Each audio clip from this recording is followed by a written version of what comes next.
अस्सलाम वालेकुम, मैं हूं औरंगजेब शामिर, आपका मेज़बान आज़ादी डिजिटल चैनल पर आपको खुशामदीद कहते हैं। बात करेंगे क्वार्टर फाइनल राउंड की वर्ल्ड कप की। हमारे साथ स्टूडियो में मौजूद C licence certified coach Tahir Aleem से जानने की कोशिश करेंगे राउंड ऑफ 16 में क्या हुआ और क्वार्टर फाइनल के प्रेडिक्शन ये क्या देंगे हमें। ताहिर अली, आपका बहुत बहुत शुक्रिया स्टूडियो में आने का। बहुत बहुत। तो क्वार्टर फाइनल मैचेस जैसे कि वर्ल्ड कप आखिरी मराइल की तरफ रवां दवा, ब्राजील फेस करेगी क्रोएशिया की टीम को।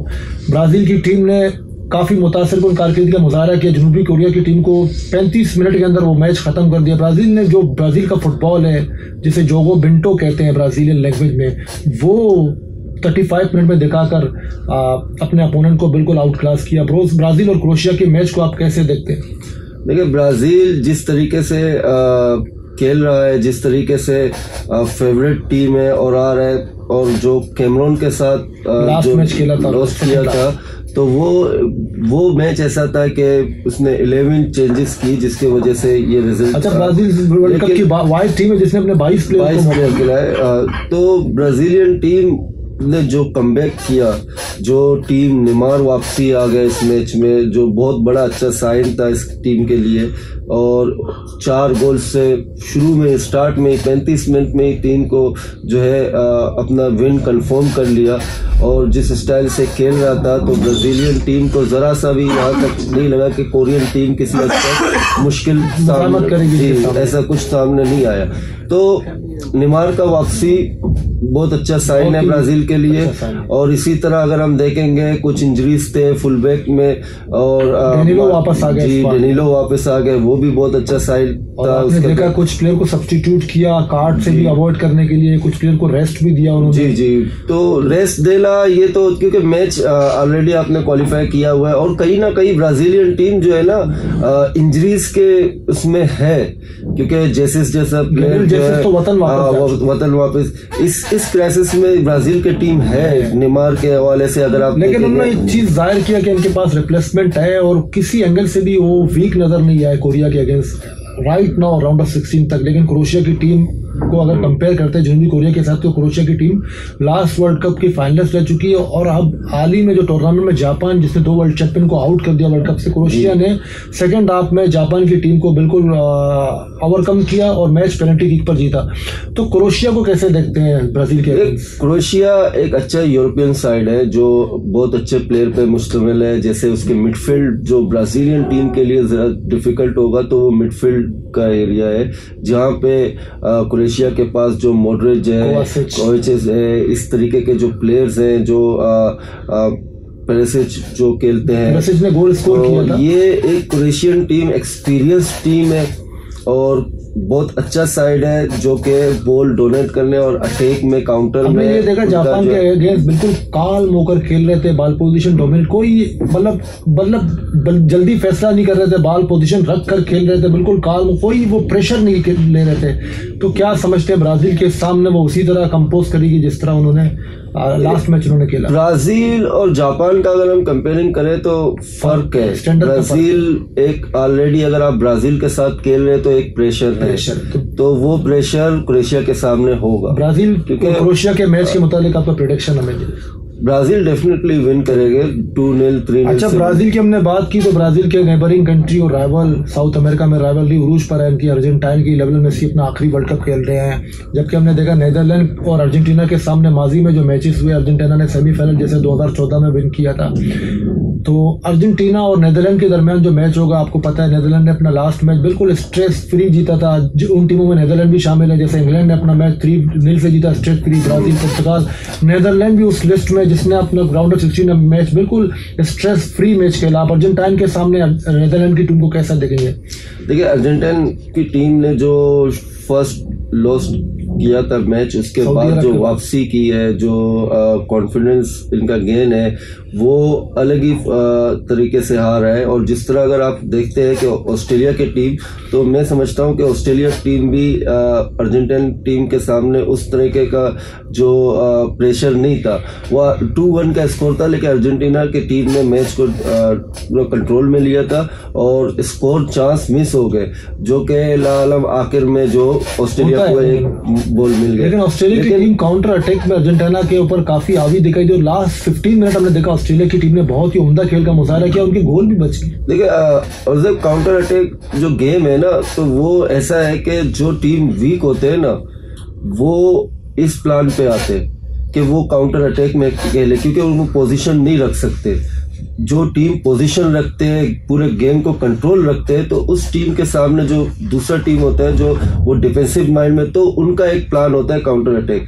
तो देखा जाए तो अर्जेंटीना ने वो गेम पूरा कंट्रोल किया हुआ था, काफी कमांड था उनका कमांड था, तो वो काउंटर अटैक, उसके ऑस्ट्रेलिया के पास दूसरा ऑप्शन नहीं था कि वो सेकंड मर्तबा राउंड। अर्जेंटीना का जो टीम है, मैं समझता हूँ ब्राजील और अर्जेंटीना, ब्राजील का जो गेम है, जो विद पोजीशन में जो होते हैं, तो वो अटैक में ज्यादा फोर्स करते हैं और बड़ा अच्छा अटैक सारे सपोर्ट होते हैं। लेकिन अर्जेंटीना के जो टीम में जो एडवांटेज है, जो उनका गेम पे स्टाइल है, उनके मिडफील्ड बड़े एग्रेसिव खेलते हैं और फास्ट खेलते हैं। ओपोनेंट मिडफील्ड को पोजीशन रखने का टाइम नहीं देते। जैसे ब्राजील के अगेंस्ट लास्ट उन्होंने कोपा कप फाइनल खेला था, बिल्कुल टफ टैकलिंग भी करते हैं। लेकिन वहां पर साउथ अमेरिका के अगर रेफरीशिप का और हम स्टैंडर्ड देखे और वर्ल्ड कप के रेफरीशिप का स्टैंडर्ड देखे, तो उनको उसी तरह मौका दिया जाएगा। अर्जेंटीना जैसे रफ टैकल किया था नेमार पर, मुख्तलिफ ओकेजन में हमने देखा ब्राजीलियन प्लेयर पर काफी हेवी टैकल किए थे और उनको मुश्किल किसी को एक रात अर्जेंटीना का प्लेयर को येलो कार्ड पड़ा था। तो वर्ल्ड कप में क्या अर्जेंटीना को एडवांटेज हासिल होगा? रेफरी डिपेंड करता है रेफरी के डिसीजन पे। साउथ अमेरिका की टीमें खेलती है तो यूरोपियन रेफरी आएंगे, तो यूरोपियन रेफरी वो अपने स्टाइल से उसको डील करेंगे। और वर्ल्ड कप में तो डिसीजन वापस लिए गए। अगर रेफरी गलत डिसीजन लेता है तो उस पर रिव्यू भी होता है, VAR का सहूलत जो मौजूद है, जो एक एक चीज को देख रहे हैं। तो डेफिनेटली अगर हम उस बात पे आएंगे तो हम उस बात पे वो चीज नहीं हो सकता, क्योंकि वो फैसिलिटी अब दे रहे हैं। नेदरलैंड की टीम को कैसा देखते हैं? लुई वैन गाल के मैनेजर वो मैनेज कर रहे हैं टीम को। यंग गैप को मेम्फिस जीपे, लास्ट मैच उन्होंने USA को हराया 3-1 से।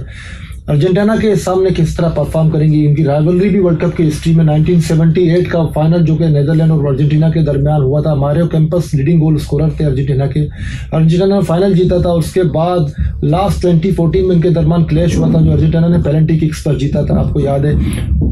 2022 में ये मैच कैसा होगा? नेदरलैंड की टीम कैसे परफॉर्म करेगी अर्जेंटीना के? नेदरलैंड एक बहुत अच्छा साइड है, एक्सपीरियंस कोच है उसके पास, और एक क्वार्टर फाइनल जो मैचेस होने चाहिए उस तरीके का मैच है हालैंड और अर्जेंटीना का।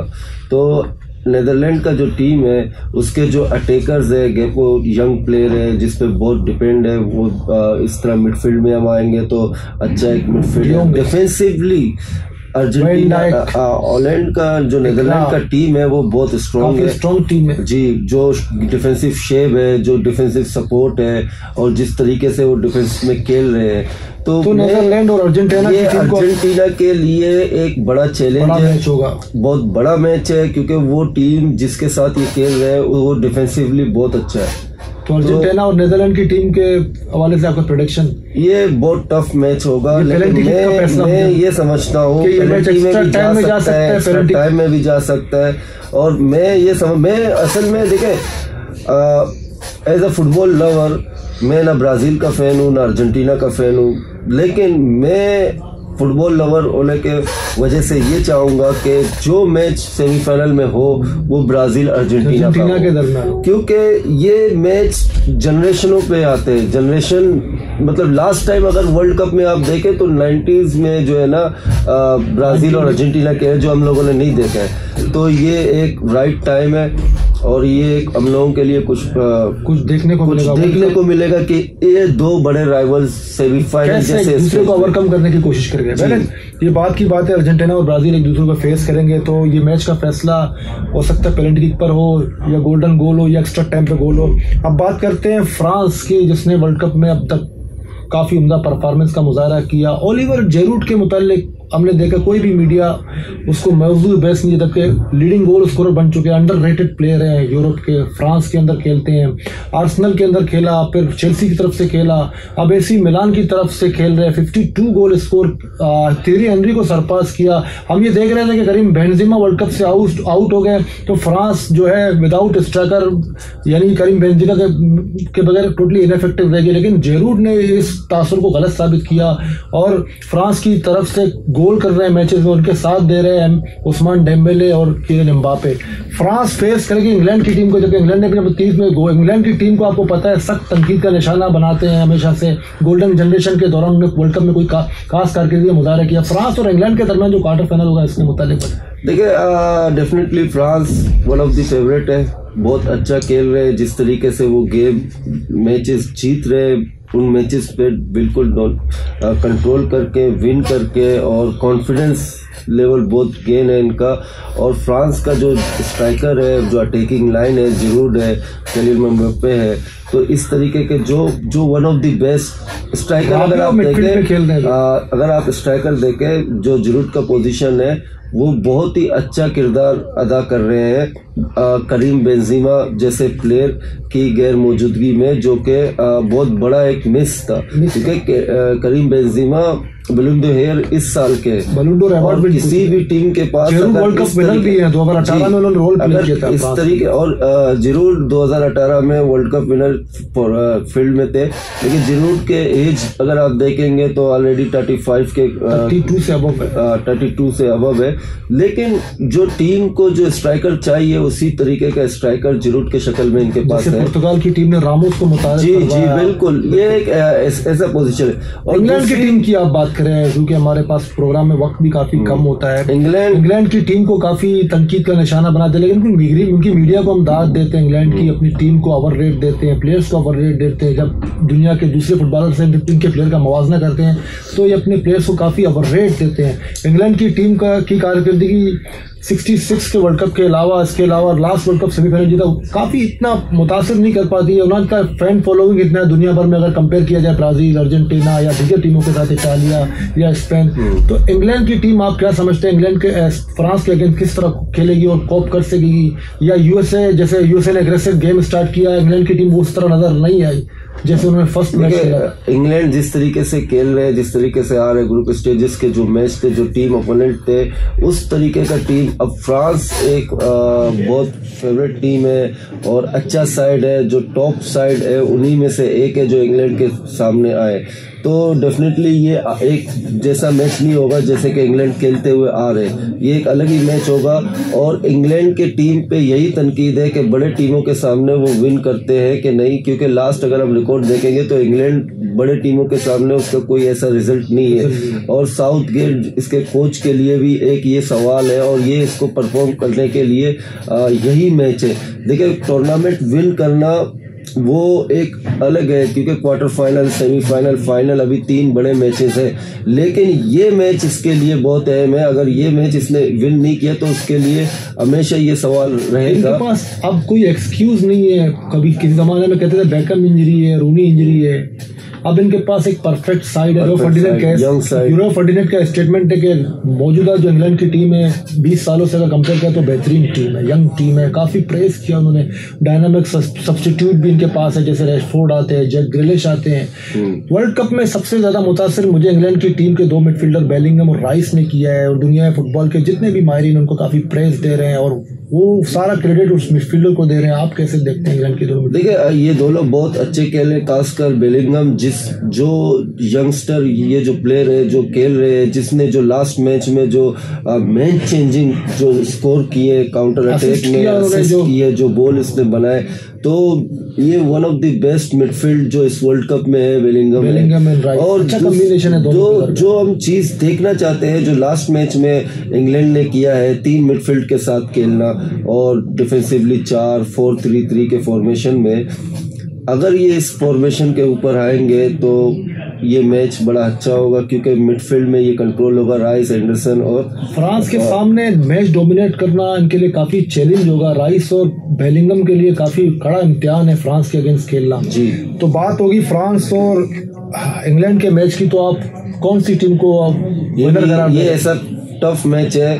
फेवरेट तो कोई भी नहीं है, दोनों टीम बड़े अच्छे खेल रहे हैं, लेकिन मुझे लगता है कि फ्रांस की टीम को मैं भी फेवरेट करार दूं इस मैच के लिए।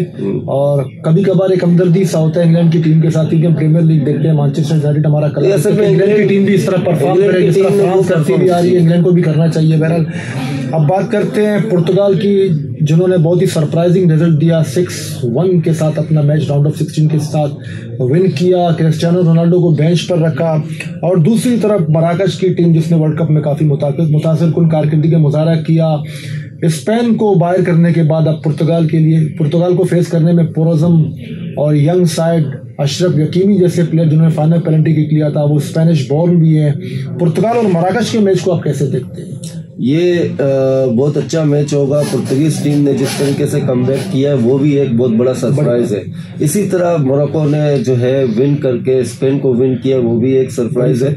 लेकिन अब ये ऐसा स्टेज है, ये दोनों टीम जो वो पुर्तगीज का टीम है विदाउट रोनाल्डो, जो चेंजिंग है, जो टीम में कमबैक है, जो स्ट्राइकर ये लेके आए रामोस की शक्ल में, तो ये एक अलग ही पुर्तगाल का टीम है। और इसी तरह मोरक्को जिस तरीके से वो आ रहा है स्पेन को बीट करके, डेफिनेटली उनका कॉन्फिडेंस और गेन होगा।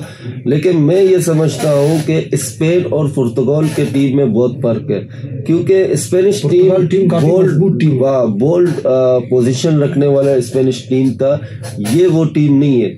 ये अटैक करने वाला टीम है, ये पोजीशन पे ज्यादा जोर नहीं रखते हैं, ज्यादा अटैक को तरजीह देते हैं। ब्रूनो फर्नांडिस काफी इस मैनचेस्टर यूनाइटेड की तरफ से खेलते हैं। पुर्तगाल के एक तरह से हम देख रहे हैं बर्नार्डो सिल्वा और ब्रूनो फर्नांडिस काफी अहम रोल प्ले कर रहे हैं। किस हद तक देख रहे हैं इन दोनों मिडफील्डर का रोल? ये दो अहम मिडफील्ड है जो कि बड़े ही अहम पुर्तगाल के टीम के लिए अटैक में सपोर्ट कर रहे हैं, मूवमेंट बना रहे हैं, असिस्ट कर रहे हैं।